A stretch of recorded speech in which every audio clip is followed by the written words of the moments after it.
ಬೆಳಗಾವಿ ಗಡಿ ವಿವಾದಕ್ಕೆ ಇವತ್ತೇನಾದರೂ ತೆರೆ ಬೀಳುತ್ತಾ ಅನ್ನುವಂಥ ಪ್ರಶ್ನೆ. ಯಾಕಂದ್ರೆ ಮಹಾರಾಷ್ಟ್ರದ ಪುಂಡಾಟಕ್ಕೆ ಸುಪ್ರೀಂ ಕೋರ್ಟ್ ಇವತ್ತು ಬ್ರೇಕ್ ಹಾಕುತ್ತಾ ಅನ್ನುವಂಥ ಕುತೂಹಲ ಇದೆ. ಯಾಕಂದ್ರೆ ಮಹಾರಾಷ್ಟ್ರ ಸಲ್ಲಿಸಿದಂತಹ ಅರ್ಜಿಯ ವಿಚಾರಣೆ ಕೋರ್ಟ್ನಲ್ಲಿ ಇವತ್ತು ನಿರ್ಧಾರ ಆಗುತ್ತೆ. ಅರ್ಜಿ ಹಾಕಿದ್ದು 22 ವರ್ಷಗಳ ಹಿಂದೆ. ಆ ಅರ್ಜಿಯ ವಿಚಾರಣೆ ಇವತ್ತು ಮೊದಲಿಗಾಗುತ್ತೆ. ಅಂದ್ರೆ ಮೊದಲಿಗೆ ಈ ಅರ್ಜಿಯನ್ನು ನೋಡಿದ ತಕ್ಷಣ ಇದನ್ನ ಅಕ್ಸೆಪ್ಟ್ ಮಾಡಬೇಕು ರಿಜೆಕ್ಟ್ ಮಾಡಬೇಕು ಅಂತ ನೋಡ್ತಾರೆ. ಸೊ ಅರ್ಜಿ ಪುರಸ್ಕಾರ ಆಗುತ್ತಾ ಅಥವಾ ತಿರಸ್ಕಾರ ಆಗುತ್ತಾ ಅನ್ನೋದು ಇವತ್ತು ಡಿಸೈಡ್ ಆಗುತ್ತೆ. ಗಡಿ ವಿವಾದದ ಅರ್ಜಿಯನ್ನ ತಿರಸ್ಕರಿಸುವಂತೆ ಮನವಿಯನ್ನ ಮಾಡುವಂತ ಸಾಧ್ಯತೆ ಇದೆ. ಬೆಳಗಾವಿ ಗಡಿ ವಿವಾದಕ್ಕೆ ಇವತ್ತೇನಾದರೂ ತೆರೆ ಬೀಳುತ್ತಾ ಅಂತ 22 ವರ್ಷಗಳ ಹಿಂದೆ ಸಲ್ಲಿಸಿದಂತಹ ಅರ್ಜಿ ಅಂದ್ರೆ 2004ರಲ್ಲಿ ಏನಂತ ಅರ್ಜಿ ಸಲ್ಲಿಸಿದ್ದು? 865 ನಗರ ಪಟ್ಟಣ ಗ್ರಾಮ ಅಷ್ಟು ಮಹಾರಾಷ್ಟ್ರಕ್ಕೆ ಸೇರಬೇಕು ಅಂತ ಸಲ್ಲಿಸಿದಂತಹ ಅರ್ಜಿಯ ವಿಚಾರಣೆ. ಇವತ್ತು ಕೋರ್ಟ್ ಆ ಅರ್ಜಿಯನ್ನ ಅಕ್ಸೆಪ್ಟ್ ಮಾಡುತ್ತಾ ಇಲ್ವಾ ಹೀಗನ್ನುವಂಥ ಕುತೂಹಲ ಇದೆ. ಮೇಲೆ ನಾವು ಒಳ್ಳೆ ಲಾಯರ್ ಇಟ್ಕೊಂಡು ಈಗ there is no case ಮಹಾರಾಷ್ಟ್ರದವರು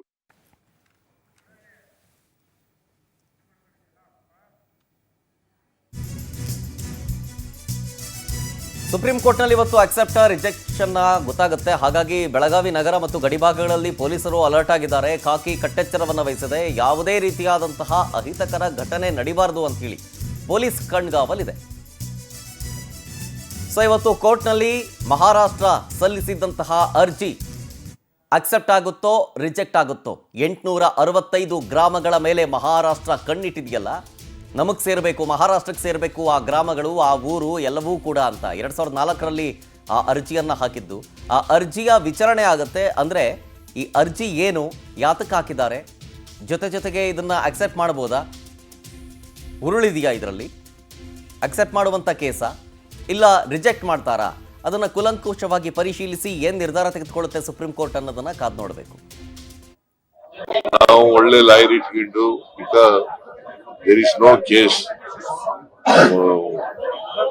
ಮಹಾರಾಷ್ಟ್ರದವರು case ಹಾಕಿದಕ್ಕೆ ಅವ್ರಿಗೆ ಯಾವುದೇ ಇಲ್ಲ. ಜುರಿಸ್ಟಿಕ್ಷನ್ ಮೇಲೆ ನಮ್ಮ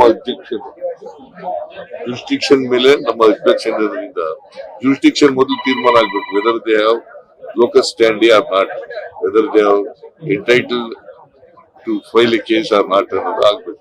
ನಾವು ಒಳ್ಳೆ ಲಾಯರ್ ಇಟ್ಕೊಂಡು ಈಗ ದೇರ್ ಇಸ್ ನೋ ಕೇಸ್ ಮಹಾರಾಷ್ಟ್ರದವರು ಕೇಸ್ ಹಾಕಿದಕ್ಕೆ ಅವ್ರಿಗೆ ಯಾವುದೇ ಇಲ್ಲ. ಜುರಿಸ್ಟಿಕ್ಷನ್ ಮೇಲೆ ನಮ್ಮ ಅಬ್ಜೆಕ್ಷನ್ ಇರೋದ್ರಿಂದ ಜುರಿಸ್ಟಿಕ್ಷನ್ ಮೊದಲು ತೀರ್ಮಾನ ಆಗ್ಬೇಕು. Whether they have locus standi or not, whether they have entitle to file a case or not ಅನ್ನೋದು ಆಗ್ಬೇಕು. ನಾವು ಒಳ್ಳೆ ಲಾಯರ್ ಇಟ್ಕೊಂಡು ಈಗ there is no case. Details ಕೊಡ್ತಾರೆ ಇದ್ರ ಬಗ್ಗೆ ನಮ್ಮ ಪ್ರತಿನಿಧಿ ಶಶಿಧರ್ ನ್ಯೂಸ್ ಡೆಸ್ಕ್ಗಿಂತ ನೇರ ಸಂಪರ್ಕದಲ್ಲಿ. ಶಶಿಧರ್, 2004ರಂದು ಸಲ್ಲಿಸಿದಂಥ ಅರ್ಜಿ ಇಷ್ಟು ವರ್ಷ ಕಾದಿದ್ದು, ಜೊತೆಗೆ ಇಷ್ಟು ವರ್ಷಗಳಾದಂತಹ ಬೆಳವಣಿಗೆ ಬಗ್ಗೆ ಜೊತೆಗೆ ಕೋರ್ಟ್ನಲ್ಲಿ ಈ ಅರ್ಜಿಯ ರಿಜೆಕ್ಷನ್ ಆಯಿತು ಅಂತಂದರೆ ಮಹಾರಾಷ್ಟ್ರಕ್ಕೆ ಮುಖಭಂಗ ಆಬ್ವಿಯಸ್ಲಿ. ಇಫ್ ಇನ್ ಕೇಸ್ ಅದು ಅಕ್ಸೆಪ್ಟ್ ಆಯಿತು ಅಂತಂದರೆ ವಾದ ಪ್ರತಿವಾದ ಸಾಕ್ಷಿ ಆಧಾರಗಳ ವಿಚಾರಣೆ ಹೇಗಿರುತ್ತೆ ಅಂತ?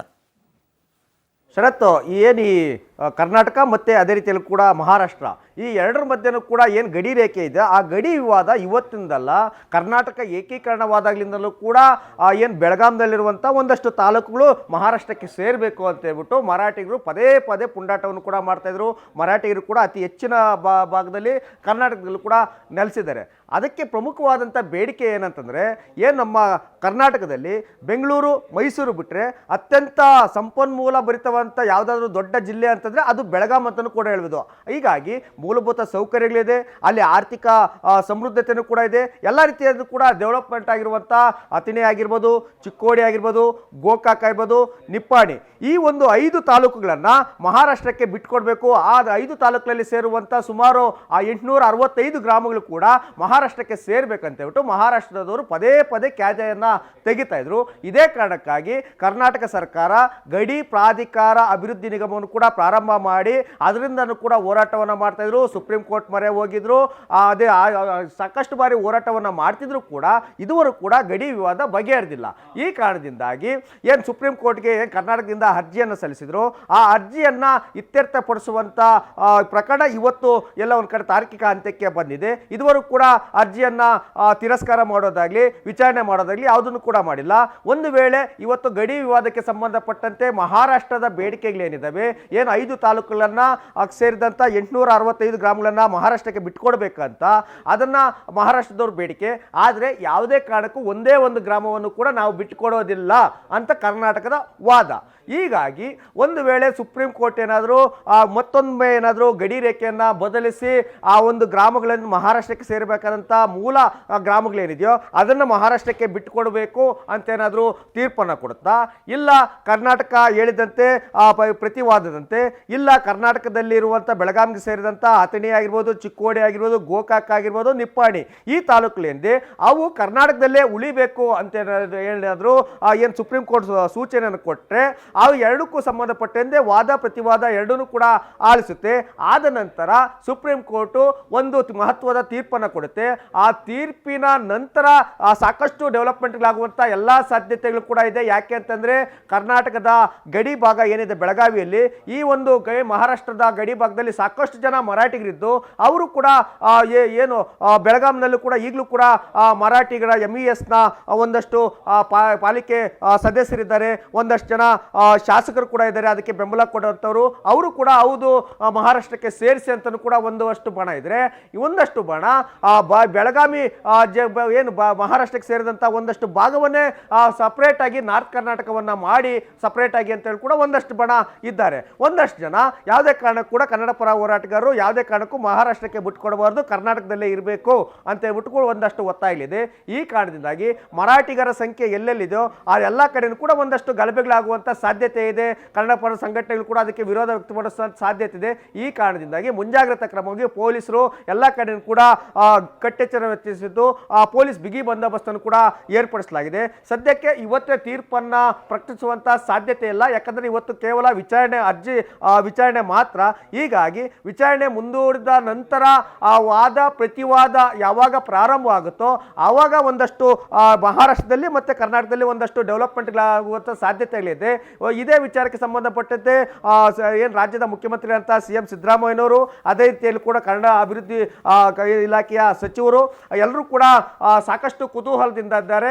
ಯಾವುದೇ ಕಾರಣ ಕೂಡ ಕರ್ನಾಟಕದ ಒಂದೇ ಒಂದು ಗ್ರಾಮವನ್ನು ಕೂಡ ನಾವು ಮಹಾರಾಷ್ಟ್ರಕ್ಕೆ ಬಿಟ್ಟುಕೊಡುವಂತಿಲ್ಲ, ನಮಗೆ ನ್ಯಾಯ ಸಿಗುವಂತ ಭರವಸೆ ಇದೆ. ಹೀಗಾಗಿ ಕರ್ನಾಟಕದ ಪರ ನಾವು ನಿಲ್ತೇವೆ ಅಂತ ಹೇಳ್ಬಿಟ್ಟು ಕನ್ನಡ ರಾಮಯ್ಯನವರು ಕೂಡ ನಿಂತಿದ್ದಾರೆ. ಹೀಗಾಗಿ ಕರ್ನಾಟಕದಲ್ಲಿರುವಂಥ ಬೆಳಗಾವಿಯಲ್ಲಿರುವಂಥ ನಿಪ್ಪಾಣಿ ಆಗಿರ್ಬೋದು, ಅಥಣಿ ಆಗಿರ್ಬೋದು, ಸವದತ್ತಿ ಆಗಿರ್ಬೋದು, ಚಿಕ್ಕೋಡಿ ಈ ತಾಲೂಕುಗಳು ಕರ್ನಾಟಕದಲ್ಲೇ ಉಳಿಬೇಕು ಅಂತ ಹೇಳ್ಬಿಟ್ಟು ಕನ್ನಡಿಗರ ಆಸೆ ಕೂಡ ಆಗಿದೆ. ಇದಕ್ಕೆ ಸುಪ್ರೀಂ ಕೋರ್ಟ್ ಯಾವ ರೀತಿಯಾದಂಥ ತೀರ್ಪನ್ನು ಕೊಡುತ್ತೆ ಅಂತ ಕಾದು ನೋಡಬೇಕಿದೆ Sharath. Yes, thank you Shashidhar ಡೀಟೇಲ್ಸ್ಗಾಗಿ.